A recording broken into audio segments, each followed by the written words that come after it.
সালাম আলাইকুম। মানে ভাবা যায় যে এক সময়ের প্রতাপশালী প্রধানমন্ত্রী, কেউ ওনাকে স্বৈরাচার ডাকছেন, কেউ আবার আপা ডাকছেন, এক একজন এক এক পারসেপশন থেকে এক একভাবে দেখছেন। এখন ভারতে অবস্থানরত শেখ হাসিনাকে বাংলাদেশে এনে ইলেকট্রিক শক, কি শক? Electric shock. আমরা ছোটবেলা সিনেমাতে দেখছি যে চেয়ারের মধ্যে বসাইয়া হয়তো ইলেকট্রিক শক দেওয়া হয়। আবার যে গুমের যে রুমগুলো ছিল, অর্থাৎ যে গুম টুমের যে আমাদের আয়নাঘর আরো বিভিন্ন জায়গায়, সেখানে আমরা একটা চেয়ার দেখছি যেখানে ইলেকট্রিক শক দেওয়া হয়। অর্থাৎ আপনাকে হাত পা বেঁধে কারেন্ট দিবে আর করবে।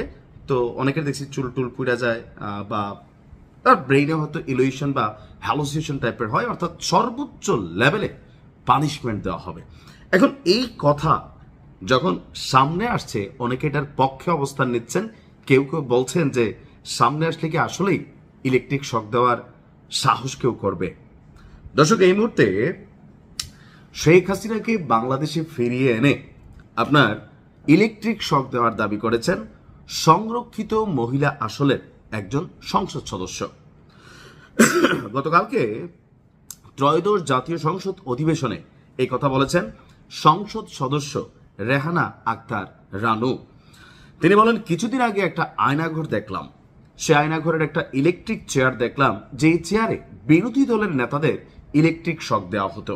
আমার দাবি, শেখ হাসিনাকে ফিরিয়ে এনে ওই চেয়ারে বসাইয়া শোয়াইয়া তিনি আবার এক ধাপ অভিনব আইডিয়া দিচ্ছেন। তবে চেয়ারটাকে আসলে ফোল্ডিং করে শোয়ানো যাবে এটা সম্পর্কে তিনি হয়তো জানেন না। এটা কিন্তু শোয়ানো যায় না, এটা এরকম আমি যে চেয়ারটা বসছি এরকম হয়তো হালকা পিছিয়ে নেওয়া যায়, কিন্তু ওইটা স্টিলের তৈরি, ওইটা আসলে নেওয়া যায় কিনা জানি না। তবে তিনি দাবি করছেন নতুন একটা চেয়ার বানাইয়া ওইখানে যেন শোয়ানো যায়, এরকম তিনি একটা স্বপ্ন দেখছেন ইলেকট্রিক শক দেওয়ার জন্য।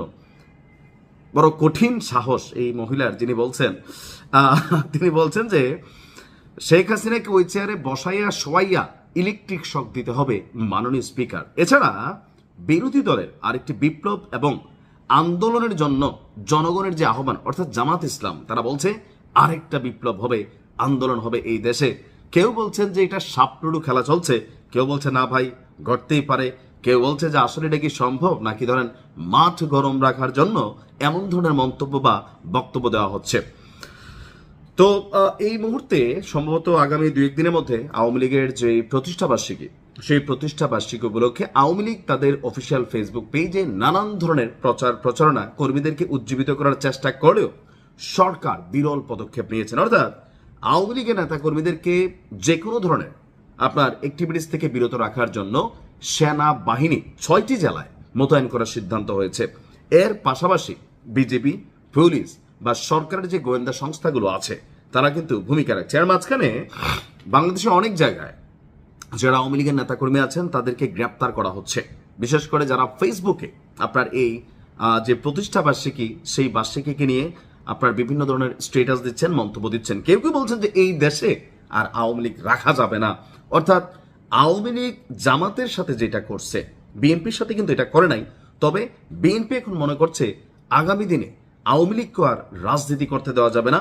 আওয়ামী লীগ নামে এই মুহূর্তে দেশে কোনো রাজনৈতিক দল থাকতে পারবে না, যেহেতু ডক্টর ইউনূসের সময়কালে একটা সিস্টেম করা হয়েছিল, অর্থাৎ একটা আইন প্রণয়ন করা হয়েছিল। তো একটা কার্যবিধি নিষেধাজ্ঞা ছিল, তবে সেটাকে নিয়ে আরো নতুন করে হয়তো আরো আপডেট আসবে। তো এই মুহূর্তে হয় কি যে নানান ধরনের বক্তব্য দেওয়া যায়, তবে এটা বাংলাদেশ। এই দেশে ক্ষমতার পালাবদল ঘটে, যখন পালাবদল ঘটে আমরা যারা ক্ষমতায় বসে, আওয়ামী লীগ যেমন 17 বছর ভুলে গেছিল 2041-এর আগে, এর অথবা শেখ হাসিনার মৃত্যু ছাড়া আওয়ামী লীগের পতন হবে, এটা বিএনপির কোনো নেতাকে আসলে ভাবছে? জাস্ট চিন্তা করছে একটা মিরাকল। কিন্তু কোনো আন্দোলন করে শেখ হাসিনাকে সরানো যাবে এটা আসলে কারোর কল্পনা ছিল না, বাট ইট হ্যাপেন্স।